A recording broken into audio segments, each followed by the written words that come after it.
winners bracket, 1 from the losers bracket. And with that being said, let's hop into the intros. In the top right side of Dusk Towers, he's going to be the red Protoss Trap. In the bottom left, as the blue Terran, he's aLive. Apparently my mic is quite low. Is that on your end too, or just... No. Okay, then I'm not going to touch any settings, because I don't want to break it if it's not broken. I mean, yeah, okay, one person says his mic's talking about, I don't know. Well, I mean, if the mic itself was having problems, then you would also hear me being low, is my point. So, being low on XSplit, whatever. So Mario forfeiting is a little sad, because we're really hoping to see him. But we already have 3 fantastic Terran players who have qualified through, so never in my life did I think I would say this, but we can live without Maru. Yeah. I mean, aLive's been doing so well, but honestly, Trap, if he wins, it's alright. Actually, the biggest name I'm most missing from today's bracket is Byun, who had promised to play. Maybe he forgot. I don't know. But I do know that Byun had told me he was planning to play, if not the second Korean qualifier, at least the wildcard qualifiers. On account of the fact that his schedule for the first one overlapped with SSL. Yeah. I don't know. He might be sad about his most recent performances, or he just forgot. I figured if anything, that'd be more of a reason for him to play. Yeah, I don't know. Some pro gamers are tricky though, especially Koreans. You know, like some, they're really willing to go for any new tournaments, and some other ones need a time for a break. And grieving. Actually, Byun seems surprisingly emotional, I guess. From what you first expected of him so long ago, And now we know a little bit more about him, and he's our favorite. I'd be surprised if he was just like, nah, I'm just chill. Wait for the wild card. So actually, speaking of this too, again, the openers are a little bit more standard and slow, guys. So excuse us for being off topic. Information regarding the tournament. We have the ability to do after invites. It's the way we've set up each of these qualifiers. So we're gonna have 2 Koreans after today that we have to sit down to discuss who to invite back. Now, that doesn't mean we have to invite people back. Obviously, we're going to be looking for racial distribution. We're going to be looking for balance, yada, yada, yada. Obviously, if there's 7 Terrans who qualify through, we're not going to invite an 8th type thing. But depending on how today goes, maybe it's 2 Protoss and a Zerg, or maybe it's a Terran, a Zerg, and a Protoss. I don't know. But we have 2 invite slots left, is my point, in which we can invite people a little bit later to decide who we want in that group stage. So maybe Trap falls out in the first round, but we want 2 Protoss, so we invite him and Patience back. This, that, and the other. We have only 3 invites sorted at this point. Mana and Euthermal got invited back due to their performance and their incredible runs through the European qualifiers, and Kelazur for his notable performance in the North American qualifier number 1. So invite slots remaining at this point are 2 for the Koreans, 1 for North America, and 2 for the wildcards. Cool beans. Those wildcard groups are going to be nuts too. I have no idea who's going to play in those. Yeah, we have a variety of signups, I guess is the best way to put it, so we'll see.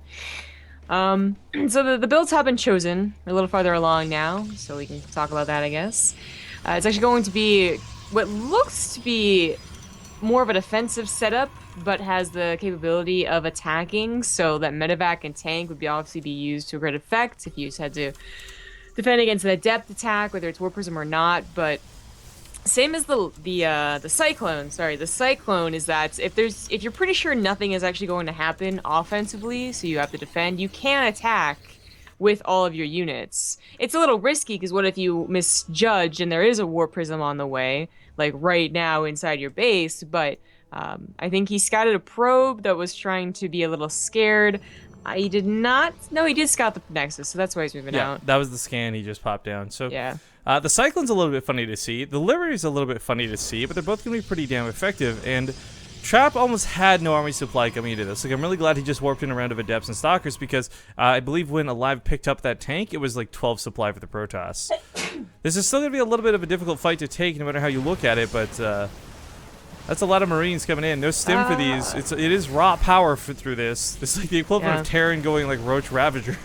Yeah, the pylons are set down specifically for this, though. We saw it with the Observer. There finally comes an overcharge. The Adepts do have Resonating Glaives as well, and all that combined looks like it's going to be able to tear back the, push back the Marines. Now, the Marines are obviously nice to have, but it is about that tank and that Cyclone getting some kind of free damage, a really good splash. Cyclone will die very quickly. Okay, Unless the it's Mortal's kited not back targeting and it. the Immortal Nice. falls. The Stalkers are still going to be a little too much, I imagine, and that Medevac can't scoop anything up at this point. Oh, yeah, there you go. Yeah, saving the Cyclone's not bad. Take that home. Meanwhile, Liberator did sneak to the main and is denying some mining. It's not killing a lot, but Trap is losing out on some significant income. Transfers over to the third to make up for that damage, but looking at income graph, the second that fight began, life shot up in the income wars because there was no mining going on in the main. Yeah, that's what happens. So that was a pretty good attack, I would say. Behind this, he has a third CC and double engineering base, so, you know, I think that's a really appropriate follow-up to how much damage he did. If that was completely shut down immediately, then it would be a little scarier, as Trap is already, you know, saturated pretty much on his third base and just needs to warp in that round of gateway production. I thought he got a warp prism, but I guess he canceled it in favor of that immortal that ended up dying. So he's getting a warp prism now for harassment. Now the Liberator going to float around but be denied once again. So the problem, I guess, for aLive through this was like his tech was really delayed through this. And the Liberator doing harassment right now, okay, maybe he gets a couple of kills. That's kind of nice. But more than anything else, it keeps Trap at home. There isn't that warp prism initially, as you pointed out. And had there been a counterattack immediately afterwards, I don't know how well that would have gone. But production finally finished up for aLive. He's got 6 racks down, plenty of tech labs, stim, combat shields, and concussor shells all at the same time. So he's making up for that lost time. Yeah.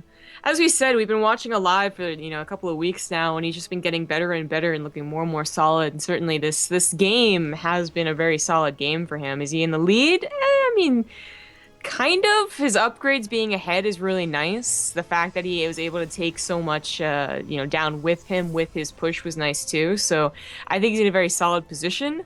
We'll see, like, I guess, if he has a lead when the actual battle happens. But I was curious as to what brought him down the last qualifier, which was last Thursday. And it was a combination of being 2-0'd by Patience, actually, and 2-1 by Sulky, of course, because it's a double elimination.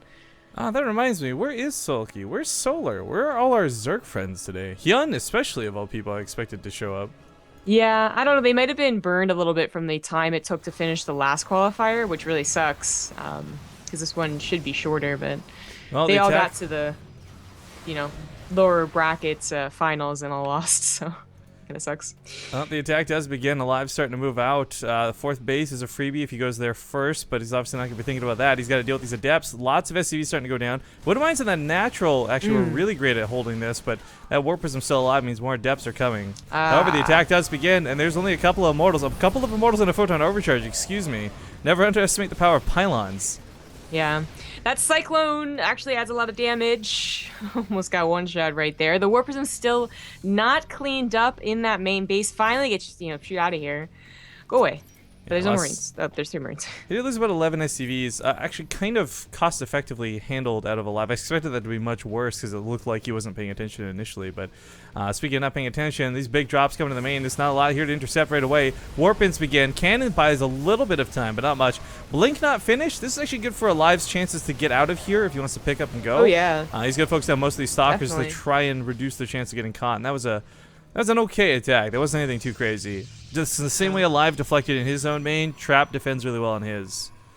You gotta wonder if going ahead and canceling that fourth base would have been better. Maybe killing it is done now, and it's trying to get saturated. Exactly. It lives. If he can keep it alive, even better. Boom. Speaking of aLive, he's going to move his command center over to the fourth. Puns. Yeah, as well as getting a Ghost Academy. So we did see Storm just finish up. He did not. Storm's actually in the middle of double upgrades, but I think a lot of Protosses have chosen to go back into Storm after so long of Storm being the thing you get after Colossus. It is back to being the first splash. Oh, nice. That second Widowmine. These 2 Widowmines protected the natural, just saved the main, stopped the Warp Prism, MVPs. Storm, though, it's funny because you mentioned the Colossus, and we've been seeing a little bit of Colossus play, sure, but I'm really curious where the fall-off for Disruptors ended up going. I still think they're pretty good, and we see a lot of Terran players struggle. You know, Koss was a good example of this when we cast him recently, where fantastic player, he can play against the best, but for some reason can't get in his head. You can't outrun a Purification Nova. And that seems to be the problem for a lot of Terran players we're seeing in the matchup. Just that notion that, oh, stim to win, except, oh, stim doesn't work. I'm gonna guess it's the expense and the lack of mobility. Disruptors have to be in your main army, where very, very good players like Trap will keep storms littered around, plus feedbacks for the main and natural. Yeah. You notice how late he got Blink. If you had a High Templar in the main for that drop, things would have gone a lot differently. So that's three things that a disruptor really won't get you, except maybe it'll get a really good hit, but that's a maybe. So I don't know. We still see other players like Mana, was using him as you said versus Cass. So there's still some Actually, experimentation. you're speaking about his Templar for a moment, and it just immediately made me think of not a Korean but a foreigner, Hearthstone, and his Templar control when we cast him recently was so sick when he qualified through. Good EMP does get a couple of the energy units, but a lot of the Templar were just barely out of range for that. Yeah. 3-3 has surpassed that of aLive, but only barely. I mean, this isn't Heart of the Swarm, so actually looking pretty good for both sides. The EMPs do have to hit or snipes. There's about two more to go. EMP, the Heart of the Army. Oh, there we go. I think EMPs are better in the situation because, of course, it gets those shields as well. The Widowmines are just like, what's up? The Immortal goes down. This army out of aLive is very impressive. I actually don't know. With no storms for Trap, I don't know if he can do this. More depths warping on the backside. That's a lot of Marauders, though, and the depths aren't so great for some Marauders. There we go. There it is. But it might be too late. No? I don't know. There's a lot of army coming in. That Ghost gets focused down immediately. The Marauders trying to focus on that last Immortal. Gets picked up in the Warp Prism. New storms coming to the front lines. aLive is not going to win this fight if he stays here. Even with the reinforcements, this is still questionable. Two Immortals in this Warp Prism. Wow. That Warp Prism control, it was what brought over the High Templars. Oh, no! Okay. Zombie Grub, Caster Curse. That's my bad. My bad. That was actually way back and forth, though. Like, in a span of, 5 seconds, that went back and forth about 3 different times. That was actually really fantastic to watch. But now aLive, of course, got a bit of a choke on his side. He's got to fall back. There's a Widowmine waiting on this, too. For aLive and Trap both to deflect off this, and both have similar-sized armies afterwards, and still be expanding while this goes on. These are some of the best players in StarCraft 2. Oh yeah, this is a great PvP. It's still pretty darn even. I think Trap is taking maybe a little bit of a lead right now, but with aLive's 5th base up and almost running, that should change. Now the upgrades are also going to finish, and that's pretty scary. But as Trap is trying to go into Tempest, it looks like right now, I don't think he'll be too eager to push. As of course, there's a lot of money and gas going to things he doesn't have yet. I would actually. The choice. Go ahead. Do you think it's Tempest? Yeah, I think he's anticipating the next step for Terran, which is usually Liberators. I mean, that is usually that's something else we should talk about. Is that aLive went just for the Ghosts and no Liberators. He's not bothering with it. He's playing very hard of the Swarm. I'm just okay. It is gonna be Tempest. I was just curious because a lot of people have forgotten how good carriers are, especially versus Terran. But I guess Tempest will work if you're anticipating Liberators. Yeah. In general, I mean, even in Heart of the Swarm, where of course Liberators did not exist, the end game, which rarely happened, was those Tempests. And we had people like Fantasy experiment with Widowmines and Drilling Claws to try and take them out. Just walk up and say hello. Fun. Yeah, it was pretty fun, but something that I don't think we're going to see in this game that might come back. But I think the situation where Protoss player feels comfortable enough to go to Tempest is already too rare. But especially when, in fact, Terran actually isn't going for Liberators is kind of interesting. Yeah, Cloak and Ghost being a heavy priority is not bad. I mean, the Tempests are slow. Okay, the Ghost might have Revelation on, I'm sure, but EMP can't be underestimated. That's still going to be like that instant, 150 damage, strips the shields, gets a little annoying. The Tempest slow, can't run away from the Stim Marine. So if Bio can win the ground fight, Bio can certainly win the air fight afterwards. Production out of aLive, too, has been quite good this game. I got to say, the Marauders, 5 at a time, very consistent. His ground army should be pretty good. Of course, the Ghost on top of that. As Trap moves forward, this might be a little bit risky. I actually really don't like that he's got these Templar on the front line like this. Widowmines are set up really nice to hit this Warp Prism should it come back. A couple of turrets as well. Yeah. He will have to add more turrets as, the farther the game goes, the deadlier the Warp Prisms are. Not because of the huge warp ins, although that is something to consider, but also taking your mind and your control off of the main army could end games very quickly versus Storm. He sees the Tempest now, too. This is a pretty big reveal. Liberators do begin, so it looks like aLive is going to try and go back into this. The air army's so weird. Vikings and Liberators... They're kind of garbage versus Tempest until you have enough of them, and then all of a sudden they become amazing. I love these guys. You have the High Templars and the Warp Prism and the Ghost and the Medevac for aLive right now. Yeah, trying to dodge out those feedbacks. But that medevac, I actually don't like. It's full energy carrying 4 ghosts. That's more dangerous than the ghosts. Yeah, that's a good point. Fantasy was EMPing his own medevacs to prevent stuff like this from happening, but that's not what aLive's doing, and this is so dangerous. He's going to lose that medevac if not careful. That boost does give some speed, gets the EMPs on the back line, takes out all the Templar, no more energy for storms, and now it's just single damage. There's a couple of storms, and this is a choke. Oh, he backs away. He doesn't push. Oh, man. This is so scary. It's the army supplies are huge. Both players have the money and the capabilities to remix, but nobody's going to want to in these situations. Storm's coming down, blanketing a lot of the army. Medevacs in large counts, actually. Pretty important for this, as they heal up a lot of the storm damage. Yeah. Normally, there's a lot of Liberators and no medevacs in play, so this ends up working out really well. Focuses down those Immortals, and of course, the ground army, like we said, not a big deal to deal with the Stalkers. However, most of the Marines died in that storm, and he's got no way to deal with those Tempests. Yeah, and those feedbacks are taking care of those full energy medevacs. So got to get out of there. There's one left over, so I don't know about saving that one Marauder. Leave the Marauder. Yeah, at this point, stop being frugal. No, now you can save him. Now you can save him. I'm all about that. Looks like he took just the Force of Marines to try and kind of sideswipe here, but there are a couple of cannons. So. It's not exactly a ling run. Yeah, he'd have the stim behind it. I mean, that was a possibility, but Trap was on top of it, actually. But kind of lost track of the medevacs. Yeah, this is going to work out. He could have focused that Nexus a little bit late now, so have to pick up and get out of here. This base under attack as well, just a little bit of a distraction tactic. High ground on this side for aLive, going to try and deny some mining, but I mean, I'm liking the drop play. The problem is he's losing all these medevacs. Oh, God. Oh, God. Oh, no, that was brutal as a Terran player. I mean, they're so high in energy, too, which is just not that common for 18 minutes. Usually they're pretty drained, but we have double drops. This one survives. The other one's in the natural. The natural is already, pretty mined out, but still a very nice hit, especially with all the tech here. He is killing a considerable amount of workers through this, and even just trading out some of the Stalkers is kind of worth it. Yeah, that was nice. The folks are there. Oh, goes for the Templar Archives. Nice pick. I mean, that could easily be remade, of course, but the Dark Shrine being the emphasis right now. While this goes on, that slow-moving Protoss army, which is so strong, all up to the north, leaves the south exposed. He's going to find a Templar. He's going to put some Widow Mines down, too, to anticipate those units running over. This is looking pretty sick. This is entirely without medevacs, which is... I mean, it sacrifices the units, but to kill a base like this at 18 minutes in the game, I think it's kind of worth it. Yeah, he will have to focus fire on that, though. Disruptor, almost gets hit, almost gets killed. Actually, he does get killed. There you go. Off. Nexus falls. The reason this ends up being worth it is not only did aLive kill a base, but he killed, what was it, 42 probes while this was going on, by hitting like 5 different locations simultaneously.